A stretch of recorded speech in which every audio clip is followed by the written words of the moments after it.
The Coast to Coast podcast, brought to you by Play Picks and the Lines, coming to you from the West Coast. Josh Lander, joined as always by my guy on the East Coast, Nate Weitzer.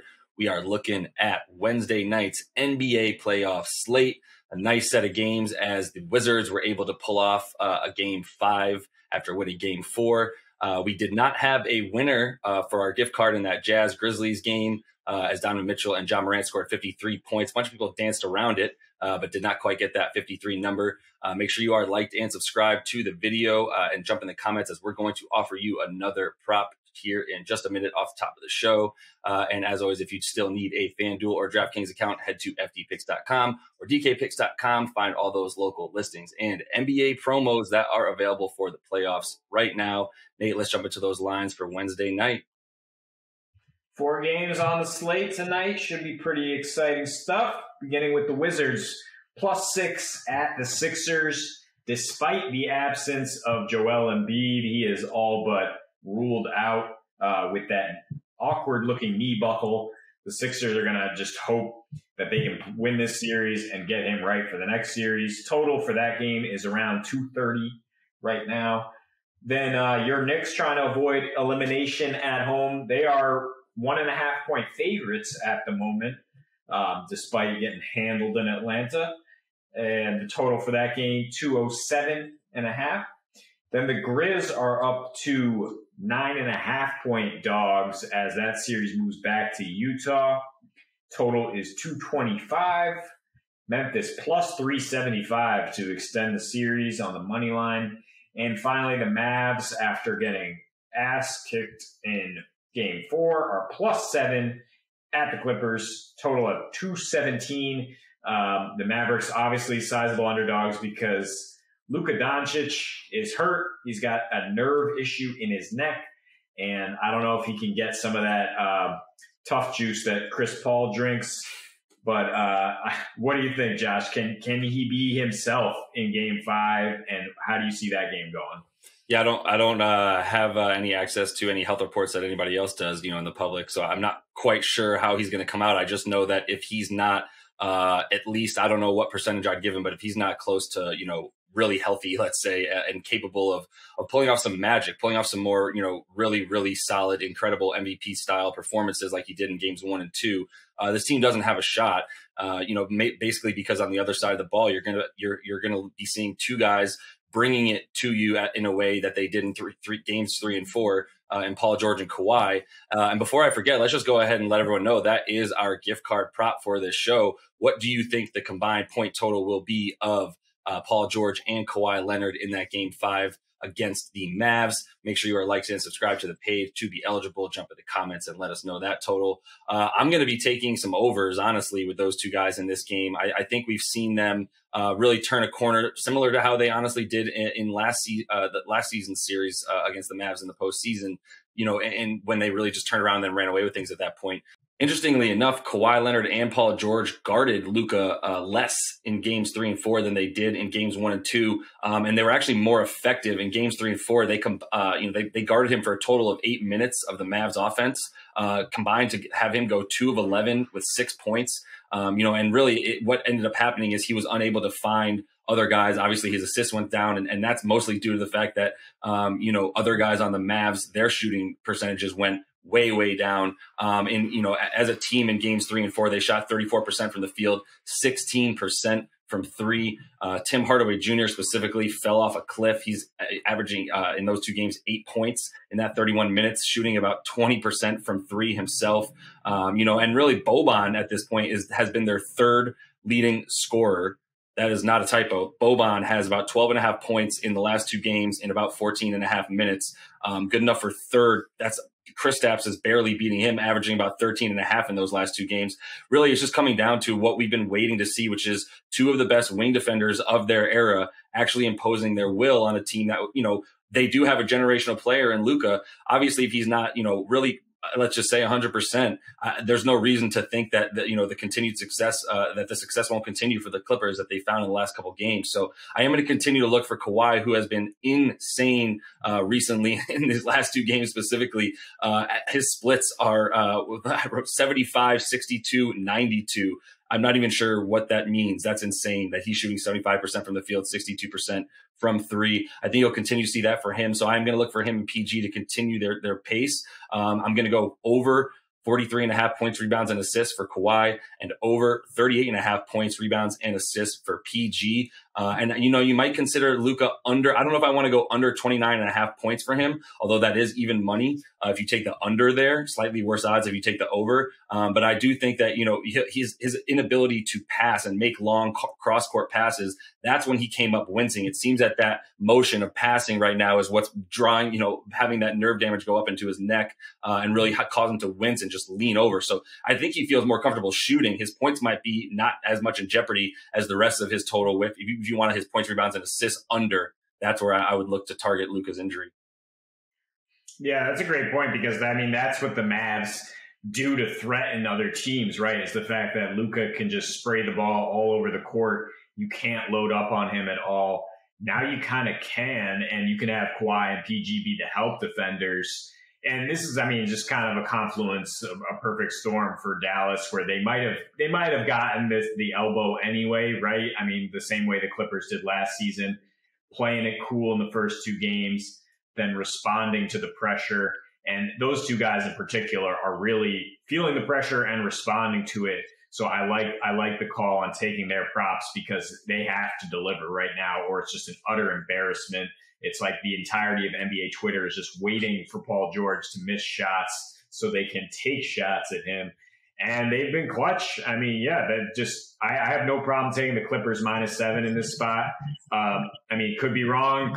Luka could have some miracle numbing injection that makes him play pretty well in game 5, and then we'll have to backtrack. But yeah, I feel safer about just targeting Clippers production and looking at their team total as well of 112 as the series shifts back to Staples Center, where they were nice all season.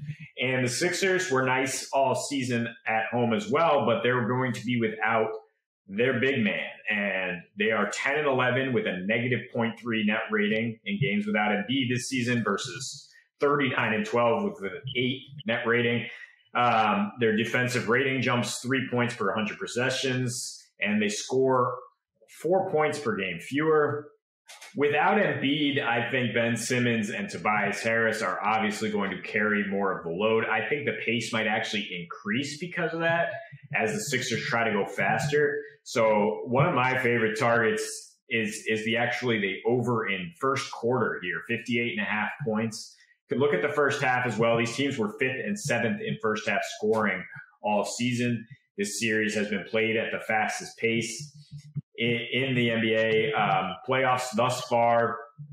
I like both teams to come out strong. The Sixers with a little bit something to prove in terms of that they can still win this game without Embiid. They've just been fantastic at home, as mentioned, and they're averaging 68 points per game in the first half over their last 3 in this series. So also, which we've hammered on, Sixers to lead at half and win, -150. And I would look at Ben Simmons overs across the board here as he tries to back up Doc Rivers' encouragement. The fact that they've been playing hack-a-ben down the stretch is certainly going to help him with his totals across the board. Doc will not bench him. That should help with the over as well, with this game potentially slowing down a lot in the fourth quarter. So, yeah, looking at the over per quarter, per half, and then for the entire game at 230. Yeah, I think, that's going to be the major storyline. And you had to feel bad for Ben Simmons down the stretch as all eyes are on him and he can't make a free throw to make sure his team wins the game. And honestly, he was a little bit underwhelming once Embiid went out. It seemed like there might be an opportunity for him to try to take over the game a little bit in that sort of point center almost type of role. And we didn't really see much of that from him. His defense continues to be great, but I love the idea of, being able to get that, those odds juiced up a bit by taking Philly to be leading at half and to win this game. Interestingly enough, with Westbrook, if you were watching that game, I think the way that his ankle, which is clearly injured, is affecting him is that teams are going to let him pull. He can't shoot from 3. We know that. He was 3 for 20 in the game, in game 4 there, despite being able to pull it out. But, he's actually looking to pass a ton more, and he's always rebound hunting, as we know, just running inside the paint as soon as the defensive rebound is available. So I continue to look at, his assists. It's a crazy number, around 13 or so. But I still look to the over for that, and even potentially his rebounds. And continue to look for, the defensive sag off of him and not be able to actually score the points, which are still at about 20.5, despite the fact he's only averaging 17 or so in this series. So definitely going to eye those as well. And do think it's probably lights out for Washington at this point.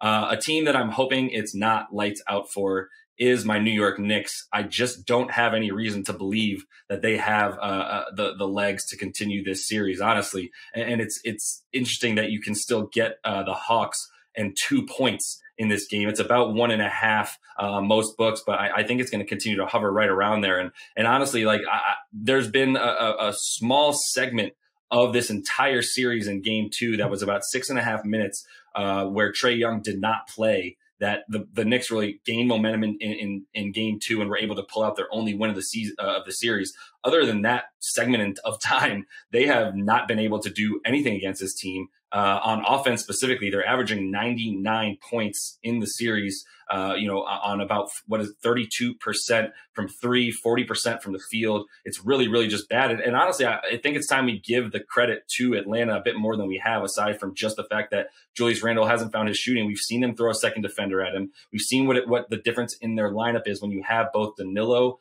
and DeAndre Hunter defending the wings, with Bogdan, with Bohan also, doing his thing at the top of the key. And then Clint Capella is solidly, in a top 3 NBA center as far as defense is concerned.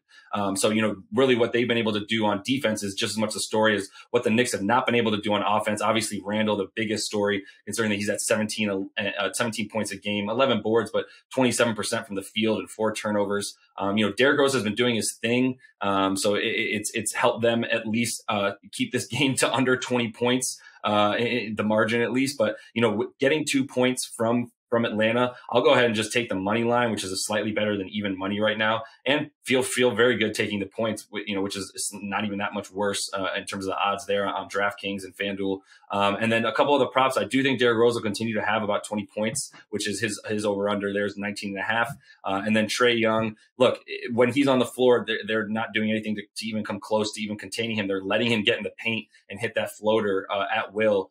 And when he's not, the guys like Clint Capella are coming in, averaging a ton of offensive rebounds in this series. So Trae, 38.5 points, rebounds, and assists. He might just get that with his points and assists, to be honest. And then Trae, 2.5 3-pointers made in this game. Trae to make 3 3-pointers gets you plus 160 on DraftKings. I love that just as much as anything. So it's all Hawks. I got to bet with my brain here a lot more than my heart. And I think it's about to be lights out for the Knickerbockers. Yeah, absolutely. I mean, look at this quote from Clint Capella. We can be physical, but we can win games as well. Now we're coming to your home to win this game again and send you on vacation. That just guaranteeing that he's going to silence MSG. He's been shutting down Randall all series. He's going to do it again. I would just throw out his prop of just 25.5 points, rebounds, assists. He's probably looking at a pretty big double-double in order to back up those words. And yes, I think the Hawks are going to win. The only way the Knicks won a game in the series is when the Garden was rocking in game 2. The Garden is going to have a lot of nervous energy in this one and be quick to kind of bow out if the Hawks continue to silence them as they have. So yeah, this is some fantastic value you're getting on the better team. You're also getting some pretty good value with the Grizz here now. I mean, I thought they would hold pat at the line, which has been about +5 all series. It's now +9.5, despite the fact that Memphis has really hung tough until the final minutes in both of those last losses.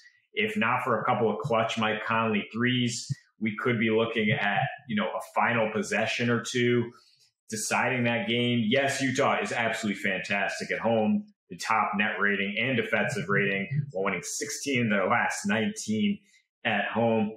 And I expect them to pull it out again. But I think Memphis is going to make it close. I'm just looking at And I think it's going to go over, which it has every single game of the series, and that is not budging. So I'm looking at a quick parlay of Memphis to cover 9.5 and get you over for plus 245 at DraftKings. That just seems like a lot of value for this game to follow the narrative that it has the last couple outings. And you could just count on the guys, the guards pulling in this one. The guy who were our gift card last time, Donovan Mitchell, 40% usage rate in game 4 as he got all the way up to 35 minutes. I mean, he's clearly back. He's been one of the best playoff performers of the last 2 seasons, 34% usage rate overall. John Morant has a 31% usage rate in this series. Just looking at their props, Ja over 25.5 points, Mitchell 27.5 points, and I'm thinking maybe over 4.5 assists, just with Memphis being forced to send help his way. Dylan Brooks has gotten into foul trouble a lot trying to guard him one-on-one. I think they might have to take a bit of a different approach to slow him down, and that will open things up for Utah's lights out 3-point shooting at home. Another thing that is good news if you're taking the over, and I think the fact that Memphis is 24th in defensive rating during the second half, but still 9th in pace is another reason to take that over again. Yeah, and it's not getting high enough to scare me at all at 224.5 is that, that total there. So I'm with that. I actually tried to get kind of cute in a couple of games by taking some player props of non-stars, and it kind of bit me in the ass, to be honest, because at this point, as you mentioned, the 2 guys who are going to have their ball, the ball in their hands the entire, pretty much the entirety of the fourth quarter, and definitely, in the big moments throughout the game, is Donovan Mitchell and John Morant. Continue to eye their points and assists, honestly, and feel really good about it. And honestly, same with Dylan Brooks, who just looks like he is made for this stage. He is, extremely pumped, bringing it on all ends of the floor, and probably a little bit too excited the way he's fouling, to your point. But it hasn't stopped him on offense. There's been a couple plays where I'm looking at his athleticism on top of his ability to shoot and going, this guy has a future potential, top 15, top 20 player in the league kind of feel to him right now. So I'm going to continue to eye his points as well in this one. But I do think you can expect Utah to kind of handle business enough the way that they're playing in all facets of the game. So we'll see. Honestly, I'm just waiting to see what's going to happen with Embiid, because I think that Hawks and 76ers second round series is really going to be an interesting one once we get there. But I'll hold my horses for now. Make sure you do like and subscribe to the page. Jump in the comments. Let us know the combined point total of Paul George and Kawhi Leonard in that Mavs-Clippers game. And we will be back with another show for you guys as the NBA playoffs continue to roll on Thursday night. And as for tonight, happy betting.